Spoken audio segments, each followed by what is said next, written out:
ہوں گے، الا ماشاءاللہ کوئی بزرگ ہوگا یا وہ چھوٹے چھوٹے مدارس میں پڑھنے والے وہ بچے صبح سویرے بیدار ہوتے ہیں، قرآن کریم کو پڑھتے ہیں، قرآن کریم کی تلاوت کرتے ہیں۔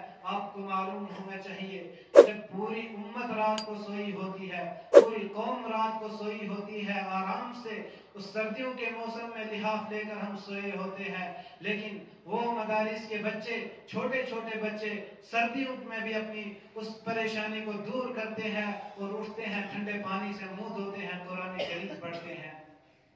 جب ہم مست نیند میں سو رہے ہوتے ہیں تو آسمان سے ایک عذاب آتا ہے کہ اس امت کے اوپر برسنے کے لیے، لیکن جب وہی مدارس کے بچے، چھوٹے چھوٹے بچے قرآن کریم کی تلاوت کرتے ہیں تو اللہ پاک جو ہے اس عذاب کو اس تلاوت کی برکت سے واپس اٹھا لیتے ہیں، اس قوم پر نہیں برستا۔ آپ نے نام سنا ہوگا پیر ذوالفقار احمد نقشبندی دامت برکاتہ العالیہ۔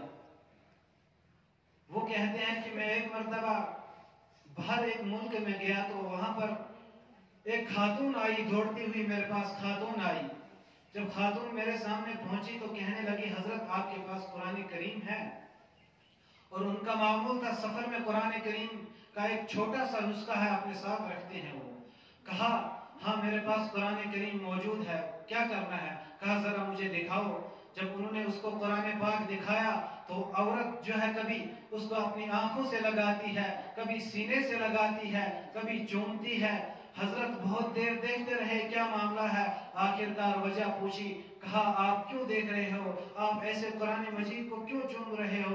کیا آپ نے قرآن کریم کو نہیں دیکھا؟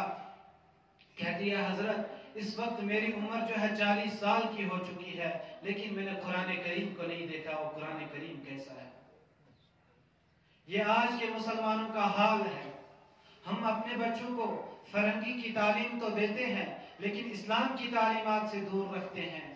ہمارا اعتراض اس بات پر نہیں ہے کہ آپ اپنے بچوں کو انگریزی تعلیم کیوں دلواتے ہیں، ہمارا اعتراض صرف یہ ہے کہ آپ اپنے بچوں کو پہلے قرآن کریم پڑھائیے، کیونکہ ہم سب سے پہلے مسلمان ہیں۔ ہم بچوں کو قرآن کریم پڑھائیں اور اس کے بعد دوسری تعلیمات اپنے بچوں کو ضرور دیں، کوئی اعتراض نہیں کرے گا۔ لیکن اعتراض تو پھر اس بات پہ ہوتا ہے کہ آپ اپنے بچوں کو قرآن کریم نہیں پڑھاتے، انہیں کلمے صحیح سے یاد نہیں ہوتے، پھر ہمارے قرآن کریم کے اوپر ڈاکے ڈالے جا رہے ہوتے ہیں۔ دنیا میں قرآن کریم کو مٹانے والے بہت آئے، مٹ گئے، کوئی قرآن کریم کو نہیں مٹا سکا۔ اگر قرآن کریم کو مٹانے والا آیا، اس نے چاہا کہ قرآن کریم کو مٹاؤں، ٹھیک اس نے قرآن کریم کے نسخے کو جلا دیا، اس نے قرآن کریم کے نسخے کو پھاڑ کر پھینک دیا، لیکن وہ بھول چکا، وہ اس بات کو نہیں سمجھ پایا کہ جو چھوٹے چھوٹے بچے ہیں مدارس میں پڑھنے والے، ان کے دلوں کے اندر قرآن کریم بسا ہوا ہے۔ ہم ظاہر میں قرآن کریم تو مٹا سکتے ہیں لیکن ہمارے دلوں سے قرآن کریم کو کون مٹا سکتا ہے؟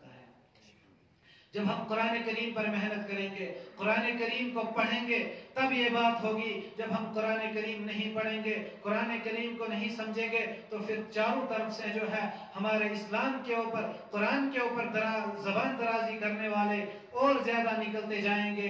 پھر ہم کہیں گے یہ کیا ہو رہا ہے جب ہم قرآن کریم کو پڑھتے نہیں۔ ہم سب سے پہلے سویرے اٹھیں گے، یا تو ہمارے ہاتھ میں آج موبائل آ گیا، اس موبائل کے ذریعے ہم اچھے کام بھی لے سکتے تھے لیکن ہمارا وہ ذہن نہیں ہے۔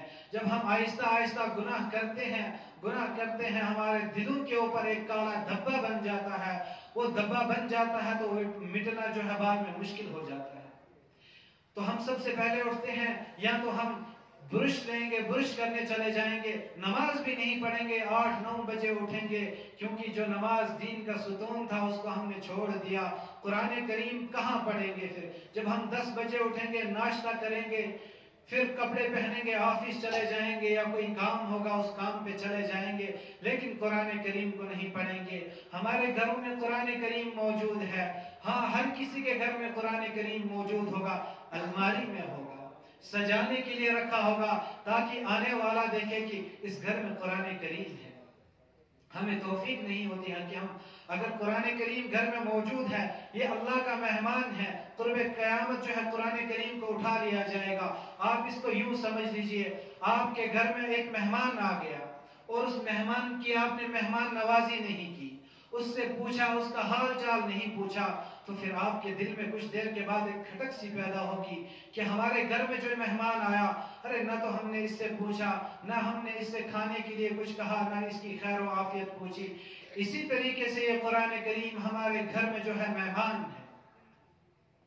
جب یہ ہمارے گھر میں مہمان ہے تو کل قیامت کے دن ہمیں اس کے بارے میں سوال نہیں ہوگا کہ ہم نے، اگر قرآن کریم تمہارے پاس تھا، گھر میں موجود تھا، اور تم نے اس قرآن کریم کا کتنا حق ادا کیا، کیا تم نے اس قرآن کریم کو الماری میں سجانے کے لیے رکھا ہوا تھا یا وہ پڑھنے کے لیے رکھا تھا؟ یہ اس کا سوال ہوگا کل قیامت کے دن۔ تو ہم کیا جواب دیں گے اپنے اس رب کے سامنے اس کو؟ کیونکہ ہم نے قرآن کریم نہیں پڑھا۔ میرے مدارس کے بچے یہاں پر موجود ہیں، آپ کو ایک واقعہ سنا دیتا ہوں بایزید بسطامی رحمت اللہ علیہ کا۔ بایزید بسطامی رحمت اللہ علیہ ایک چھوٹے سے بچے ہوتے ہیں، جیسے یہ چھوٹے چھوٹے بچے ہیں، کتنی دور سے آئے ہوں گے اپنے ماں باپ کو چھوڑ کر اور مدارس میں پڑھنے کے لیے۔ ہم بھی کبھی اس دور سے گزرے تھے، ہمیں معلوم ہے کیا گزرتی ہے جب ایک بچہ کئی میل دور چلا جاتا ہے، وہ کسی مکہ مدینہ شہر میں بھی چلا جائے لیکن اس کا گاؤں جو ہوتا ہے وہ اس سے یاد آتا ہے، ماں باپ ہوتا ہے وہ اس سے یاد آتا ہے۔ لیکن بایزید بسطامی رحمت اللہ علیہ ایک چھوٹے سے بچے ہیں، ان کے والد کا انتقال ہو جاتا ہے، ان کے والد کی تمنا ہوتی ہے کہ میرے گھر میں جو اولاد آئے گی وہ عالم دین ہونی چاہیے، اور وہ اپنی اہلیہ کو یہ نصیحت کرتے ہیں ہمارے گھر میں جو بھی اولاد آئے گی اس سے عالم دین بنانا۔ کچھ دیر کے بعد اس کے والد کا انتقال ہو جاتا ہے، ابھی اولاد پیدا نہیں ہوئی ہوتی ہے۔ جب والد کا انتقال ہو جاتا ہے پھر بایزید بسطامی رحمت اللہ علیہ اس دنیا میں تشریف لاتے ہیں۔ جب اس دنیا میں آتے ہیں تو ان کو وہ نصیحت یاد ہوتی ہے کہ میرے شوہر نے مجھے یہ نصیحت کی تھی ہمارے گھر میں جو اولاد آئے گی اس سے عالم دین بنانا۔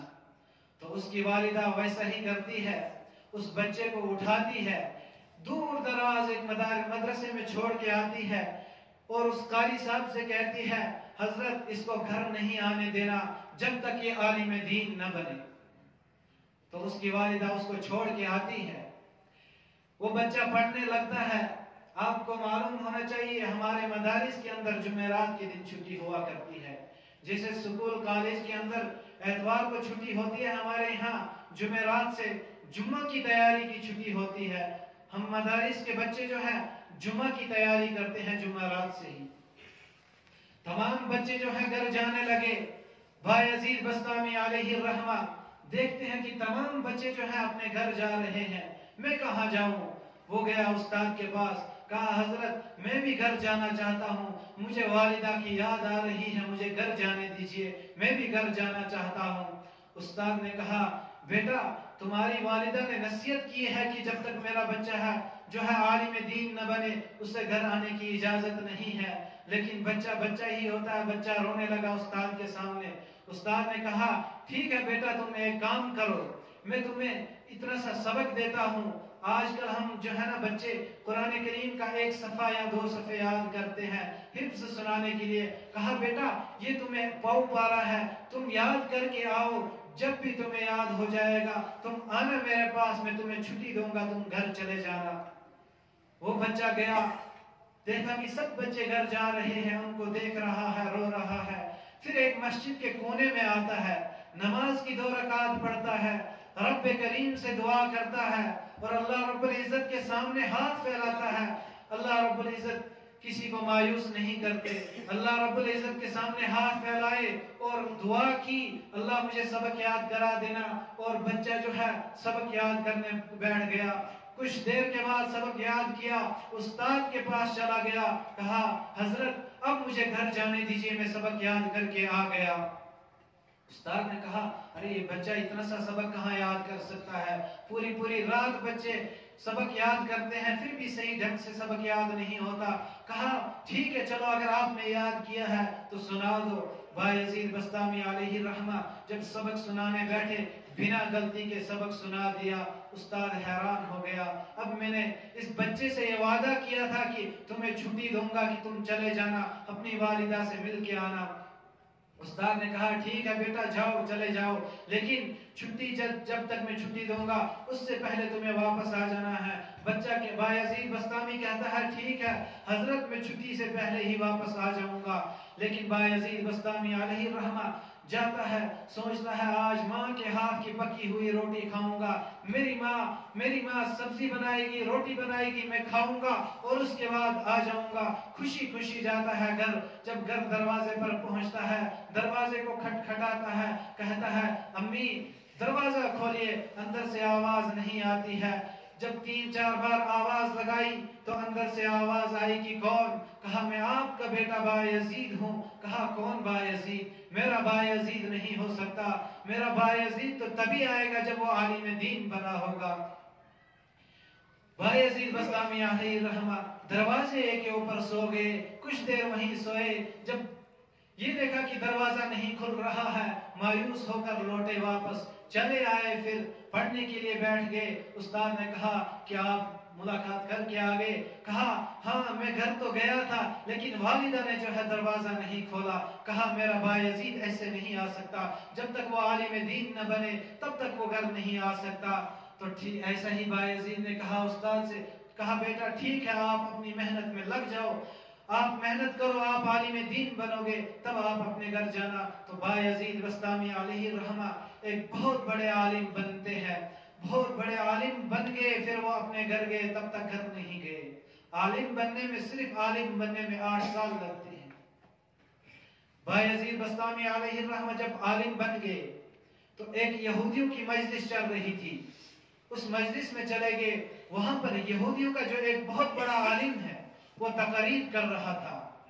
جب وہ وہاں اس مجلس میں داخل ہوا تو اس یہودی عالم کی زبان بند ہو گئی، تو وجہ پوچھی، کہا یہ کیا وجہ ہے؟ کہا ہمارے اندر کوئی محمدی داخل ہو گیا ہے جس کی وجہ سے میری زبان بند ہو گئی۔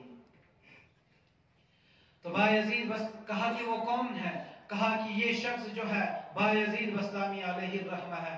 کہا بایزید آپ اس مجلس میں آئے، آپ کی زبان بند کیوں ہو گئی؟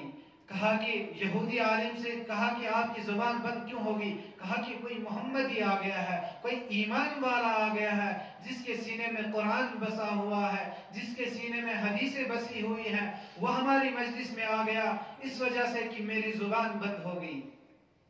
معاملہ طے ہوا۔ کہا ٹھیک ہے کہ اب آپ جو ہے پہلے اس سے سوال کیجئے، یہ آپ کے سوالوں کا جواب دے گا، پھر آپ جو ہے اس سے سوال کرنا، یہ آپ کے سوالوں کا جواب دے گا۔ تو انہوں نے کہا ٹھیک ہے۔ بایزید بسطامی علیہ الرحمہ نے کہا ٹھیک ہے کہ آپ سوال کیجئے، میں جواب دوں گا۔ تو سب سے پہلا سوال کہا کہ وہ ایک بتاؤ جس کا دوسرا کوئی نہیں۔ کہا ایک خدا ہے، 2 نہیں ہے۔ کہا 2 بتاؤ جس کا تیسرا کوئی نہیں۔ کہا زمین اور دن اور رات 2 ہیں، 3 نہیں ہے۔ کہا 3 بتاؤ جس کا چوتھا کوئی نہیں۔ کہا لوح قلم کرسی 3 ہے، 4 نہیں ہے۔ کہا 4 بتاؤ جس کا 5واں کوئی نہیں۔ کہا 4 بڑی بڑی 4 کتابیں ہیں، 5 نہیں ہے۔ کہا 5 بتاؤ جس کا 6واں کوئی نہیں۔ کہا 5 نمازیں ہیں، 6 نمازیں نہیں ہیں۔ کہا 6 بتاؤ جس کا 7واں کوئی نہیں۔ کہا 6 دن میں اللہ رب العزت نے زمین و آسمان کو بنایا، 7 دن میں نہیں بنایا۔ کہا 7 بتاؤ جس کا 8واں کوئی نہیں۔ کہا زمین و آسمان جو 7 ہیں، 8 نہیں ہے۔ کہا 9 بتاؤ جس کا 10واں کوئی نہیں ہے۔ کہا نوح علیہ السلام کی قوم میں بڑے بڑے 9 بدماش تھے، 10 نہیں تھے۔ کہا وہ 10 بتاؤ جس کا 11واں نہیں۔ کہا جب انسان حج کرنے جاتا ہے اگر اس سے کوئی غلطی وہاں ہو جائے، 7 روزے وہاں رکھنے ہیں اور 3 روزے گھر پہ رکھنے ہیں، یہ 10 ہو گئے۔ کہا 11 بتاؤ جس کا 12واں کوئی نہیں۔ کہا یوسف علیہ السلام کے 11 بھائی تھے۔ کہا 12 بتاؤ جس کا 13واں کوئی نہیں۔ کہا اسلامی 12 مہینے ہیں، 11 نہیں ہے۔ اسی طریقے سے بہت سارے سوال کرتا رہا۔ بایزید بسطامی علیہ الرحمہ ایک بہت بڑے عالم تھے، قرآن ان کے سینے میں تھا، وہ بلا جھجک کے جواب دیتے رہے۔ لیکن آخر میں جب یہودی کی باری آئی، کہا کہ میں آپ سے ایک سوال کرتا ہوں، آپ میرے سوال کا جواب دینا۔ کہا ٹھیک ہے آپ سوال کیجئے۔ اس نے کہا کہ جنت کی چابی کیا ہے؟ کہا ما مفتاح الجنہ، جنت کی چابی کیا ہے؟ یہودی عالم پھر خاموش. یہودیوں کا مجمع بول اٹھا, کہا کہ ابھی آپ نے اس سے اتنے سارے سوال پوچھے, بایزید بستامی علیہ الرحمہ جو ہے آپ کو بلا جھجک جواب دیتا رہا, اب آپ سے ایک سوال کر رہا ہے, آپ کیوں نہیں اس کا جواب دیتے؟ وہ یہودیوں کا عالم کہتا ہے کہ اگر میں جواب دوں گا آپ لوگ نہیں مانیں گے. کہا کیوں نہیں مانیں گے؟ کہا کہ اگر میں بول دوں گا آپ نہیں مانیں گے. کہا کہ آپ ہمارے عالم ہیں, آپ ہمارے بڑے ہیں, ہم کیوں نہیں مانیں گے؟ کہا کہ جنت کی چابی جناب محمد الرسول اللہ صلی اللہ علیہ وسلم. یہی وجہ ہے کہ آج کل ہم اس فتنے اور فساد میں پڑ گئے. ہم کہتے ہیں کسی کو چل بھائی نماز پڑھ, وہ کہتا ہے ہاں مجھے پتا ہے نماز پڑھنی ہے, چل تو چل میں آیا. لیکن ہمیں سب کچھ معلوم ہونے کے باوجود ہمیں پتا ہے کہ ایک نماز چھوڑ دینے سے کتنا زیادہ گناہ ہے. ایک انسان دین سے خارج ہو جاتا ہے. اللہ کے نبی صلی اللہ علیہ وسلم کی ایک حدیث ہے کہ جس نے بلا عذر کی ایک نماز چھوڑی وہ اس دین اسلام سے خارج ہو جاتا ہے. تنبیہ کے طور پر فرمائی, یہ نہیں سمجھنا کہ ہم نے نماز چھوڑ دی ہم خارج ہو گئے, لیکن گنجائش ہے, ہو سکتا ہے ہم کتنے سجدوں. ارے ابلیس نے تو ایک سجدے کا انکار کیا تھا, ہمیشہ کے لیے رسوا ہو گیا. ہم کتنے سجدوں کا دن میں انکار کرتے ہیں, ہم کتنے سجدے ترک کر دیتے ہیں. بہرحال جب یہودی نے کہا کہ یہودی نے اس کے سوال کا جواب دینا چاہا, اس کو معلوم تھا کہ جنت کی چابی جناب محمد الرسول اللہ صلی اللہ علیہ وسلم ہے, لیکن وہ ڈر رہا تھا کہ اگر میں نے کہہ دیا کہ یہ مجمع نہیں مانے گا, یہ مجمع نہیں مانے گا. اس نے کہا, مجمع نے کہا کہ آپ ہمارے بڑے ہو, آپ کہو ہم مانیں گے. لیکن آج ہمارے اندر جو ہے کمی ہے, یہی چیز ہے, ہمیں سب کچھ معلوم ہے لیکن پھر بھی نہیں کرتے. ہمیں پتہ ہے داڑھی رکھنا سنت ہے, رکھتے نہیں. ہمیں معلوم ہے کہ قرآن کریم کو نہ پڑھنا کتنا بڑا انسان کے لیے خسارہ بن سکتا ہے, لیکن پڑھتے نہیں. کیوں نہیں پڑھتے؟ ہمارے دل جو ہے وہ سیاہ ہو چکے ہیں. اللہ کے یہاں دیر نہیں ہے. اگر ہم کہیں چلے جائیں گھومنے کے لیے, کہیں دور دراز چلے جائیں, گھر والوں کو پتہ نہ ہو, پھر شام کو گھر لوٹ کر آئیں, ہمارے والد ہمارے گھر والے ہم سے یہ سوال کریں گے, ارے پورا دن کہاں تھا تم؟ لیکن اللہ کے دربار میں جب انسان آئے, جب چاہے توبہ کرے, اللہ یہ نہیں پوچھے گا اے میرے بندے آج تک کہاں تھا تو. اللہ یہ نہیں کہے گا. اللہ سے ہاتھ پھیلائیں گے, اللہ کے سامنے یہ ہاتھ پھیلائیں گے, کہیں گے اللہ آج تک جو ہے ہم نے اپنی زندگی غفلت کے اندر گزار دی, آج ہم سچے دل سے توبہ کرتے ہیں, آج ہم نماز پڑھیں گے, آج سے ہم قرآن کریم کی تلاوت کریں گے. کریں گے نا سب قرآن کریم کی تلاوت, اور اپنے بچوں کو قرآن کریم کی تعلیم دیں گے نا. ایک اور واقعہ میں بتاتا ہوں اسی قرآن کے اوپر. ایک شخص تھا, اس کے یہاں بھی اولاد نہیں تھی. اس کی یہ تمنا تھی کہ میرے گھر میں کوئی عالم, میرے گھر میں جو اولاد آئے گی وہ قرآن کریم پڑھنے والا ہونا چاہیے, وہ یہ انگریزوں والی تعلیم نہ پڑھے. لیکن اس کا انتقال ہو جاتا ہے. انتقال ہونے کے بعد ایک بزرگ کے خواب میں آتا ہے, وہ جہنم کی آگ میں جل رہا ہوتا ہے, لیکن تمنا یہ ہوتی ہے کہ دل میں کہ کاش میرے گھر میں کوئی اولاد ہوتی, وہ حافظ قرآن ہوتی, عالم دین ہوتی, لیکن تھی نہیں, اور وہ گنہگار تھا. وہ جہنم کے اندر جل رہا ہے. کسی شخص نے اس کو خواب کے اندر دیکھا کہ وہ جہنم کے اندر جل رہا ہے. جب اولاد پیدا ہوئی, اس کی بیوی نے, آج ہم مدارس کے بچوں کو گھٹیا نظر سے دیکھتے ہیں, نیچے نظر سے دیکھتے ہیں. اگر ہم سمجھتے کہ یہ ہمارے مدارس جو ہے یہ دین اسلام کے قلعے ہیں, یہ دین اسلام کے لیے ایک ستون کے مقام کا ہی مقام ہے. جب اس عورت نے اس بچے کو اٹھایا, مدرسے میں ڈال دیا, اور وہ بچہ جب پہلے دن بسم اللہ الرحمن الرحیم پڑھتا ہے تو اس کے والد کی جو ہے مغفرت ہو جاتی ہے. اور وہی شخص دیکھتا ہے کہ دوسرے دن کہ وہ بچہ, وہ جو شخص جہنم کی آگ میں جل رہا تھا, وہی جو شخص ہے آج جنت کے اندر سیر و تفریح کر رہا ہے. تو اس شخص نے پھر اس سے سوال کیا خواب کے اندر, کہا کل تک جو ہے آپ جہنم کے اندر جل رہے تھے, آج آپ جنت کے اندر کیسے پہنچ گئے؟ کہا کہ میں جنت میں اس لیے پہنچا کہ میرے گھر میں اولاد ہوئی, اور آج اس کو میری بیوی نے ایک مدرسے میں ڈالا، اس نے آج بسم اللہ الرحمن الرحیم پڑھا، اللہ رب العزت نے اس کی وجہ سے مجھے معاف کر دیا، اس کی وجہ سے مجھے جہنم سے نکال کر جنت کے اندر داخل کر دیا۔ اگر ہم نے قرآن کریم نہیں پڑھا، ہم اپنے بچوں کو قرآن کریم کی ترغیب دیں، قرآن کریم ان کو پڑھائیں، کل قیامت کے دن وہ ہمارے لیے نجات کا ذریعہ بن سکتے ہیں۔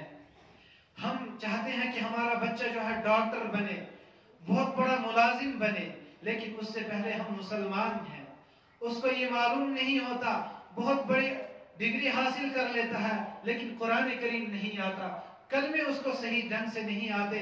ہم سب سے پہلے مسلمان ہیں، ہم پہلے اسلام کے احکام کو جانیں، اللہ اور اللہ کے رسول صلی اللہ علیہ وسلم کے بتائے ہوئے احکام کو جانیں، اور اس کے بعد ہم اگر بڑی پوسٹ پہ جائیں، وہاں بھی ہم حافظ قرآن ہو، وہاں بھی ہمارا حافظ قرآن ملے۔ اگر ہمارا بچہ بڑا ڈاکٹر بن جاتا ہے تو سب سے پہلے وہ حافظ قرآن ہونا چاہیے تھا۔ ہمارا معاشرہ جو ہے اس سے بہت دور ہے، ہمارے بچے جو ہیں سکولوں کے اندر 12ویں 11ویں جماعت میں پڑھ رہے ہوتے ہیں، لیکن ابھی تک انہوں نے قرآن کریم کو ناظرہ تک نہیں پڑھا ہوتا ہے۔ یہ ہم نے قرآن کریم، یہ مقدس کتاب جس کی ذمہ داری ہم نے اپنے کندھوں پر لی تھی، کیا اس کا ہم حق ادا کر رہے ہیں؟